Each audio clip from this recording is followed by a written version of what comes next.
হরে কৃষ্ণা প্রিয় দর্শক, আগামী 27শে মে আসতে চলেছে 2026-এর এক শ্রেষ্ঠ একাদশী তিথি, যার নাম পদ্মিনী একাদশী।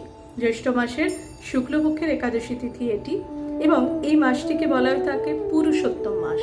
আপনারা সকলেই জানেন পুরুষোত্তম মাস ভগবানের অত্যন্ত প্রিয় একটি মাস। তাই এখনো পর্যন্ত যারা একাদশী তিথি পালন করেননি বা পালন করার সুযোগ হয়ে ওঠেনি, তারা এই অত্যাধিক উল্লেখযোগ্য একটি মাস পুরুষোত্তম মাস থেকেই শুরু করে দিন।